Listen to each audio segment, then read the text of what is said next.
Bom, meus amigos, como todos já sabem, chegou o fim do ciclo de Ramon Dias como treinador do Corinthians, da família Dias, né? Que eu coloco junto aí o Emiliano. Os dois estão demitidos do cargo de treinador do Corinthians, tá?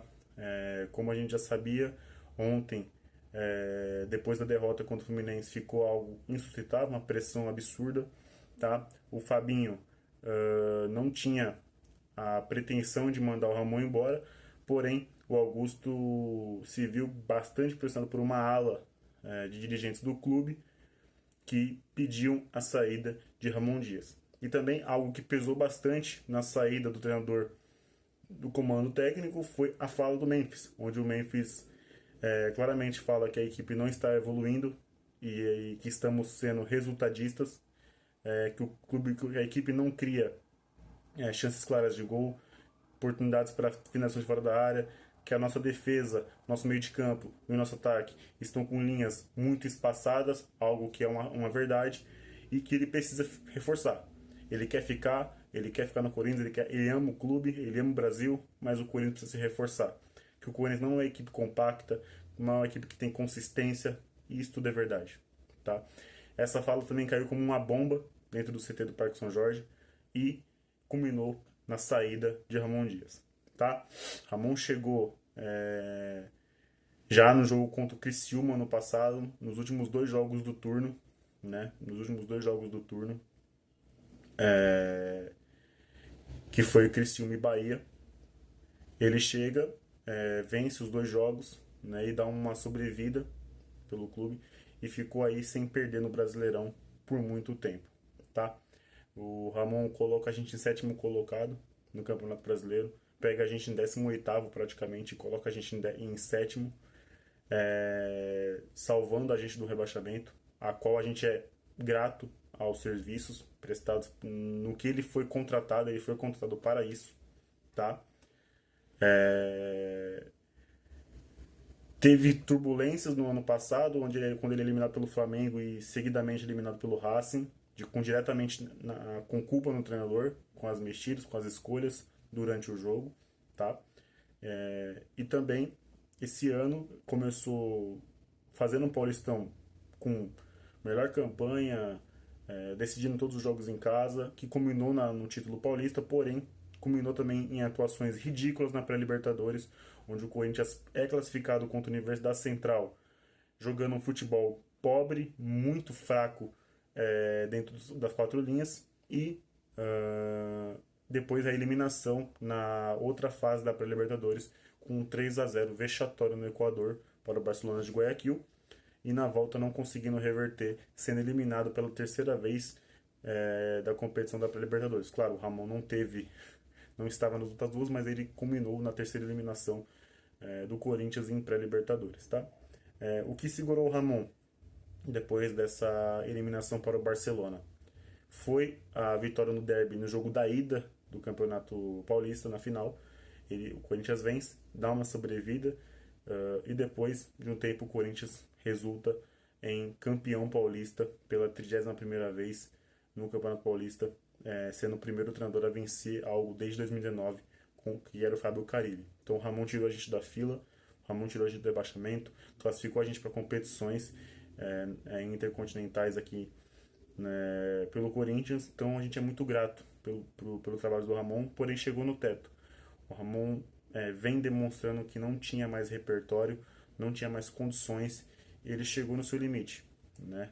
São coisas que eu falo de alguns jogadores do Corinthians. O Ramon também tem um teto, e ele chegou nesse teto, tá? Então, muito obrigado ao Ramon Dias, muito obrigado à família Dias, ao Emiliano, pelo seu jeito sanguíneo, seu jeito fervoroso.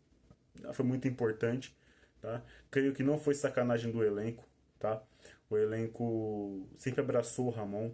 Você vê na final do Paulista a festa que foi, tanto na coletiva dele como depois, levantaram ele no colo, etc. Muito carinho dos jogadores pelo Ramon. Porém, eu acho que chegou no teto e é melhor trocar agora do que você ficar prolongando algo que não está evoluindo. Como foi com o Antônio Oliveira ano passado. E ano passado deu tempo. Talvez esse ano não dê. Tá? O principal nome é o Dorival Júnior. O Corinthians tem um acordo verbal com o treinador. Não tem nada assinado, não tem nada fechado. Porém, Colocando como exemplo, quando o Corinthians foi procurar o Dorival, quando o Dorival tinha um acordo verbal com o São Paulo, ele não voltou atrás do acordo verbal. Então, colocando no mesmo parâmetro, eu creio que esse contrato verbal, acordo verbal, contrato verbal não existe. E quando esse acordo verbal com o Corinthians, eu creio que se alguém procurar ele, ele não vai voltar atrás e recusar e aceitar o time e desfazer o acordo verbal, tá? Na minha opinião. Colocando como parâmetro como foi quando a gente quis procurar o Dorival, quando o Dorival tinha um acordo verbal com o São Paulo. Tá? O Dorival falou que muito obrigado, Corinthians, mas eu tenho um acordo verbal, não posso voltar atrás com a minha palavra. Eu creio que vai ser na mesma entoada, tá? O Dorival com o Corinthians agora, tá? Dorival é o melhor técnico do mundo? Não, não é. Mas o Dorival fez um péssimo trabalho na seleção, porém, se você apagar esse curto período do Dorival na seleção, ele fez um bom trabalho no São Paulo, culminando em título da Copa do Brasil.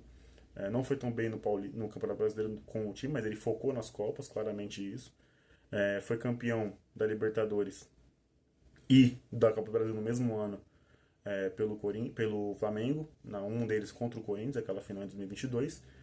E o Dorival coleciona alguns títulos aí nos últimos anos de bastante valor e que colocou ele na seleção brasileira em definitivo. Não fez um bom trabalho, mas a gente sabe que além de treinador tem muitos problemas na seleção. A CBF é o principal culpado nisso tudo.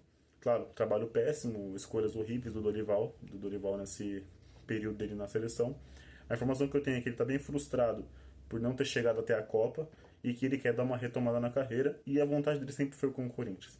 Eu tenho amigos que conversavam com o Dorival e ele falava assim, pô, dessa vez não foi, mas um dia vai dar certo assinar com o Corinthians. Aparentemente chegou essa vez, né?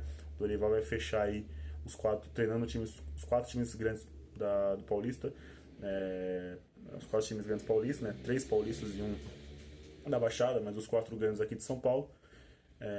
Já treinou o Santos, São Paulo e o Palmeiras e agora vai realizar o sonho dele, a vontade dele de treinar o Corinthians, que ele sempre teve, ele sempre deixou isso claro, tá? Já elogiou bastante a nossa torcida, até no comando do São Paulo.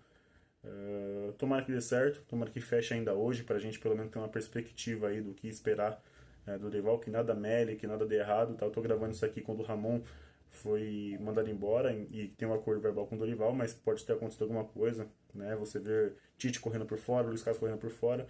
O Tite tem um acordo verbal também com o time do Oriente Médio, tá? O Luiz Castro, se você contratar ele, você tem um ônus que ele quer tudo no clube.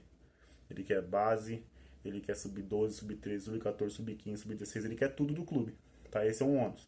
Mas é um bom treinador. Mas os dois vêm correndo por fora, tanto ele quanto o Tite, tá? Dorival é a bola da vez, acordo verbal, que dê certo. Eu acho que para ter novos ares, ser um treinador que nunca pisou aqui, o Dorival eu acho que é esse cara.